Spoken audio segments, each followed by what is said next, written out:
Warning, this video contains rumors, speculation, strong opinions, and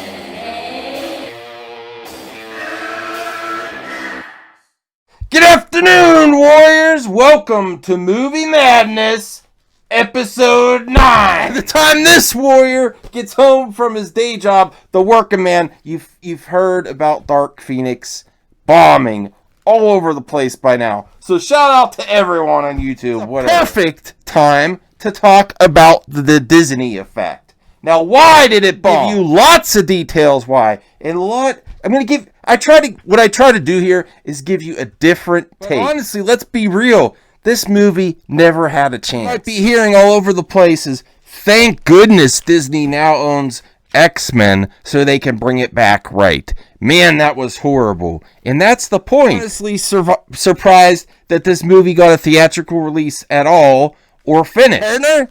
She better watch out. In Hollywood, you get 1, 2, 3 strikes, you're out, and then you're not going to be the lead of any franchise. And by that, Game of Thrones was a huge, underwhelming ending, did not stick the landing, and Sophie Turner's character was one of the reasons. Sansa let down, and then another franchise that she's in, Dark Phoenix, another. That's my theory as part of the reason it's bombing so hard is the Game of Thrones letdown. Sophie Turner to see another series go down the crap. Her social media tweets out there, just nonsense. What about the art of acting? I don't care about all this other stuff. Push that to the side. Of course, Disney gets thunderous applause to take over the X-Men franchise. Thank God. Disney now owns X-Men and Fantastic Four. They're going to do it right. And, I don't say they necessarily threw in the towel on this one, but they were sabotaging it. Another example of how Disney's constant conquest of IPs leaves disaster in its wake, including productions that are well in the midst of filming. That they have, that they call a Mickey Mouse clause. That Disney not only, and this is what I'm going to go do several videos on Disney. If you want to see them, let me know how evil they are and how much they're ruining the entertainment industry, including the IP munching and conquest of all your favorite properties, killing entertainment and leaving people without jobs, really.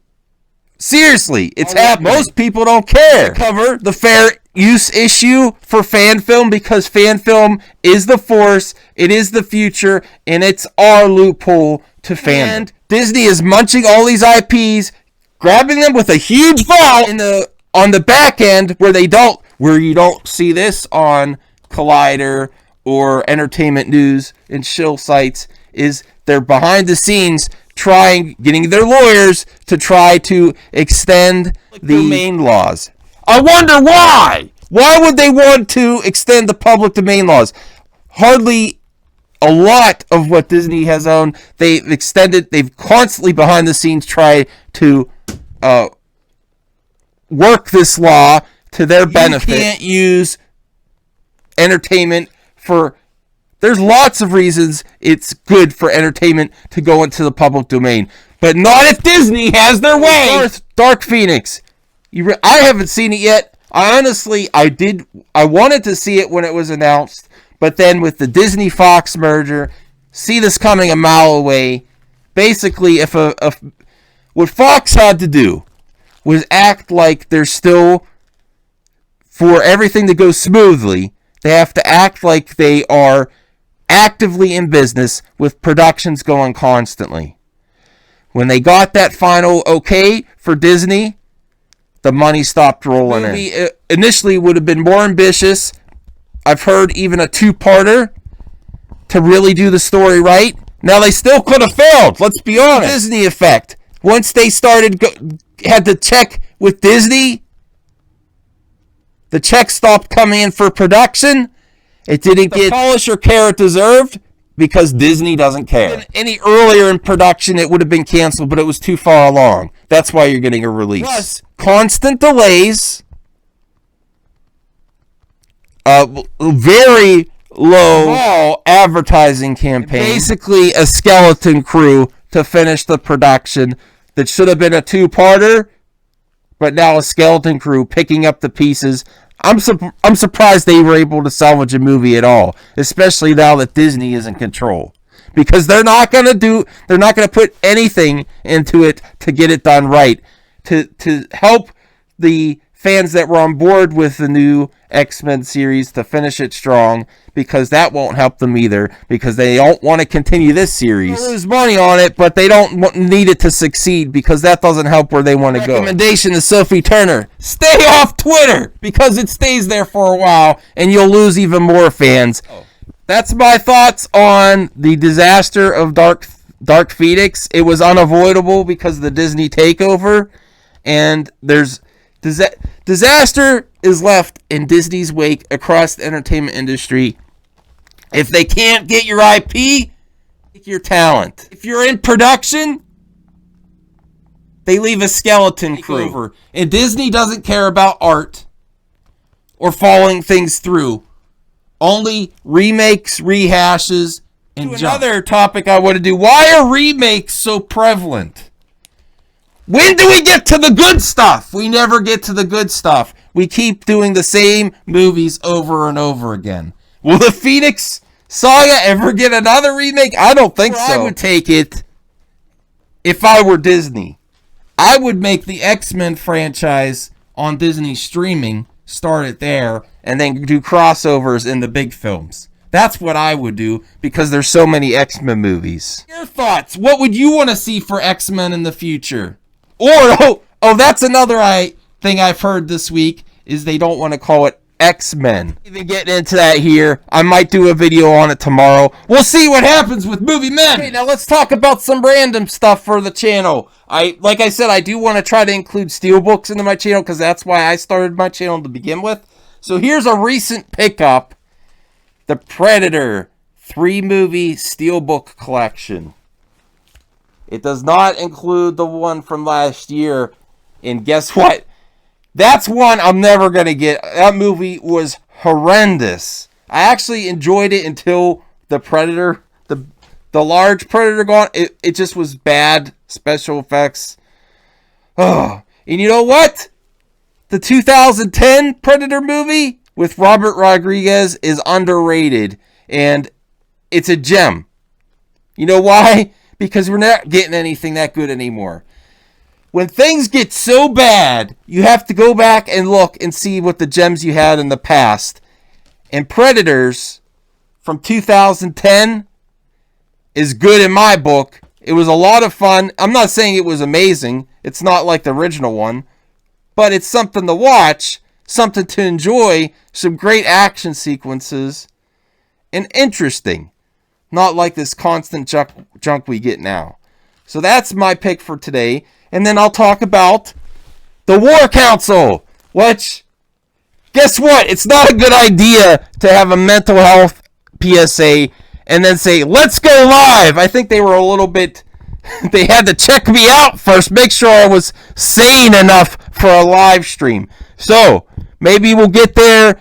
I know Flipped Out is working on a shirt behind the scenes, so I'm really looking forward to that. Some of my personal plans. I am about fandom. I'm about you and me, fans coming together. And I'm reaching out to people I haven't before, and that's to help unite fandom, because I can't get everything I want going solo.